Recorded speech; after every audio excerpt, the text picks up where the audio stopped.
It's time to sit back, relax, and listen to Change Your Attitude, Change Your Life. Change Your Attitude, Change Your Life will inspire, motivate, and empower you. Live your best life now. Listen, learn, think, and decide. Change your attitude, change your life. And now, here's your host, Joan Herman.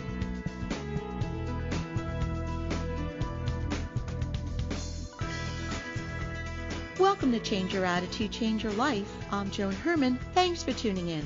Change Your Attitude, Change Your Life brings you interviews with some of the most inspirational and influential people in the world. It's our goal to educate and empower you so you can live your best life now. Thank you for taking time for yourself, and thank you for letting us be a part of your life.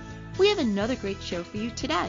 Change is inevitable, so it's vital for us to develop internal strengths like self-worth, determination, and kindness. These make us resilient, the foundation of lasting well-being in a changing world. With an approach that is grounded in the science of positive neuroplasticity, today's guest, Dr. Rick Hanson, explains how to create a deep sense of contentment. Dr. Hanson is a psychologist and New York Times bestselling author. His new book is Resilient: How to Grow an Unshakable Core of Calm, Strength, and Happiness.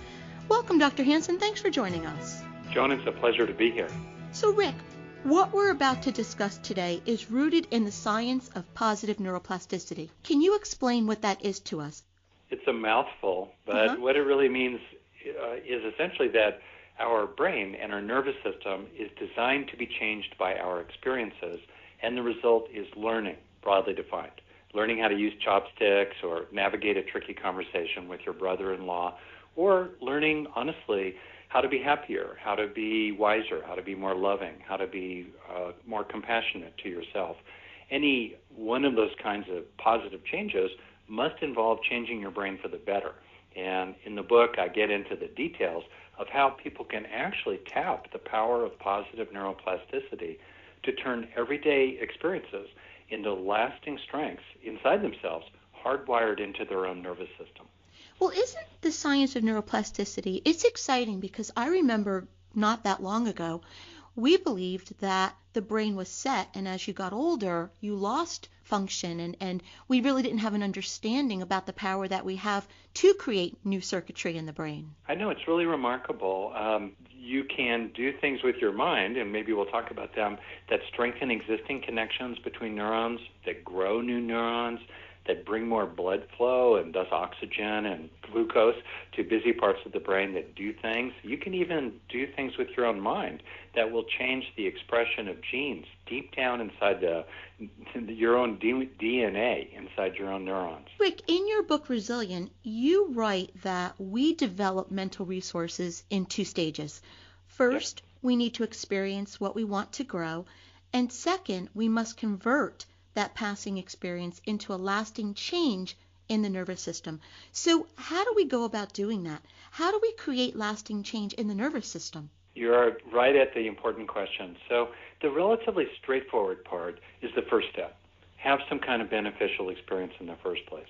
Maybe it's a good intention, or maybe you realize something in a relationship, or maybe you just feel calm and strong inside yourself, or a moment of gratitude. Whatever it might be, that's usually the pretty straightforward part. Most people are having many mildly beneficial experiences in a day. The important part is what we forget all the time, which is the second step, which is that it's important to stay with the experience, feel it in your body, and recognize what's enjoyable or rewarding about it. Because those factors, extending the duration of the experience for a breath or two or three, getting more of a sense of it emotionally and physically, and also finding what is pleasurable about it or meaningful to you about it. Those three factors, the duration, the embodiment, and the reward value of the experience, are known to science to heighten the learning process, to steepen your growth curve as you go through the experiences you're already having. This means that at a time when so many people feel pushed around by external forces, and also so many people feel kind of like they're running on empty in many ways inside, we have the power every day actually to fill ourselves up from the inside out, making ourselves stronger along the way. So this strength is what makes us resilient. And how do you define resiliency? What does it mean to be resilient? Yeah, resilient means both surviving the worst day of your life and thriving every day of your life. In other words, resilience is what helps us manage change, which you brought up in the very beginning of this conversation. Resilience helps us manage change and challenges. And if you think about it, just to have a job or do an interview with a radio personality like I'm doing right now, I've got to be a little bit resilient to be able to do this. Settle sibling quarrels, deal with a boss, deal with a health problem, deal with poverty or discrimination. Any kind of issue like that requires resilience. And resilience comes from underlying psychological strengths like mindfulness, gratitude, motivation, or courage. And the good news for me is that we can become more self-reliant. There's a lot about positive psychology or self-help in general that to me is overly positive. You know, it's like a magic carpet ride. Just do gratitude practice and you'll be fine. Well, gratitude is good, but we also need to develop inner capabilities, strengths for coping and adapting and continuing, even when things are difficult. Rick, when two people go through the same experience, why does one person appear to move through it with ease when another person might be stuck? So, for example, about 8 years ago, I went through tremendous challenges all at one time. My marriage ended, my mother died, my sister died, my son left for college. And in that time, at the time I should say, I was really broken. But I was able to move through it and do the work that I'm doing now. And someone said to me, anyone, like I shouldn't be here is really what they were saying. Some other person would have really fallen apart. So what is it that made me be able to move through it that way, and someone else may have really been stuck in that challenge time? Yeah, probably about a third of what enabled you to be that way was built into your DNA. That's what the research shows in general. But the other two-thirds were the inner strengths, the capabilities, the outlook, the internalized sense of people who loved you, for example, that you acquired over the years. And that gets to a larger point, which is that probably about two-thirds of who we are is actually under our own influence. That's both hopeful, and it takes us right into a kind of old-school recognition of responsibility. It's up to us to help ourselves grow and gain as much as possible every day. And then it's really interesting, you know, it's like in athletics, what you train in off the field is what you draw on the field. And as you really experience directly, at any moment, things can happen. And it could be a perfect storm. The bottom could fall out in one area of your life, while at the same time, you've got bad luck in another area of your life. And then what do you do? And at that point, to me, it's important to have developed resources outside ourselves, you know, like money in the bank and fences, you know, between us and our neighbors, or, you know, more broadly, a stop sign at the corner. But that said, what most makes the difference is the resources we've built up inside ourselves. And so for me, the takeaway point here is to look for, you know, you cannot do anything about the past. The only thing under our influence really is how much we grow or learn today. That's it.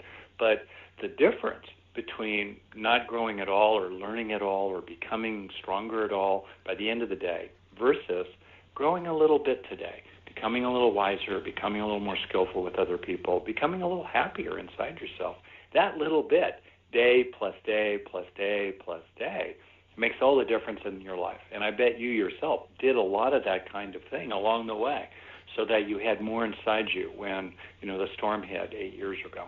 Well, and you know, Rick, at the time, I didn't know that I was as strong as I was. And I say that because I bet there are a lot of people listening right now that are going through challenges who don't believe they can make it to the next day and the day after. So for those people, in addition to the things that you were just mentioning, what do you suggest they do in order to heal from a painful experience? Because we all have the ability. So what can they do?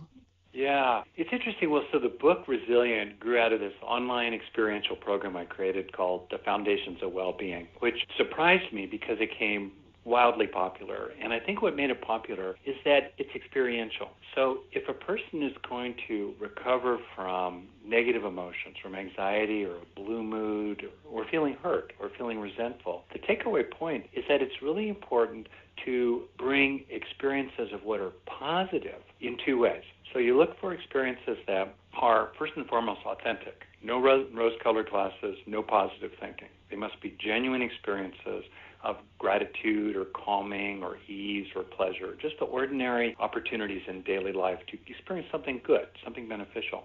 And then when you experience it, take it into yourself in its own right.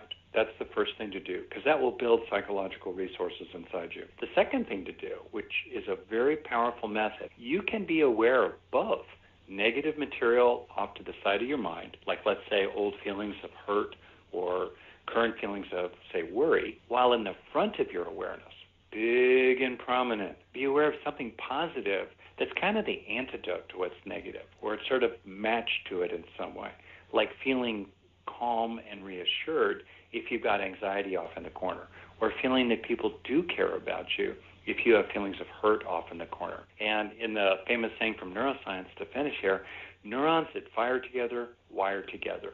And that means that if we can be aware of two things at once, small negative off to the side, big positive in the front of awareness, the positive will start to associate with the negative to gradually calm it, ease it, bring context to it, and eventually even replace it. And any single time a person does that for, half a minute at a time, any single time we do that usually will not be utterly transformational, but gradually accumulating. The brain is a vast associational network. So if you just keep associating positive to negative, again, a lot of research shows you can gradually ease it inside yourself and eventually heal yourself. The book is Resilient: How to Grow an Unshakable Core of Calm, Strength, and Happiness by Dr. Rick Hanson. If you'd like more information about Rick and his work, you can visit rickhanson.net. That's Hanson, rickhanson.net. Rick, in about 30 seconds or less, what's the takeaway? What would you like to leave our listeners with? I would suggest that you go through your day and 5 or 10 times a day, slow down for something that's beneficial. A mild experience usually that's pleasurable or useful. Slow down for it and take a few breaths to kind of marinate in it so it becomes a part of you. And when you do that, you'll get a double benefit. You'll both take into yourself, gradually hardwiring into your own nervous system, these psychological strengths. And second, it'll change your outlook, because then you'll be going through your day looking for opportunities. Rick, thank you so much for joining us. As I said in the beginning, change is inevitable, so it's vital for us to develop internal strengths. That's a foundation that makes us resilient, so thank you for giving us some strategies to get the job done. Thank you, Joan. It's been a privilege to be here. This is Change Your Attitude, Change Your Life. Stay with us. We'll be right back.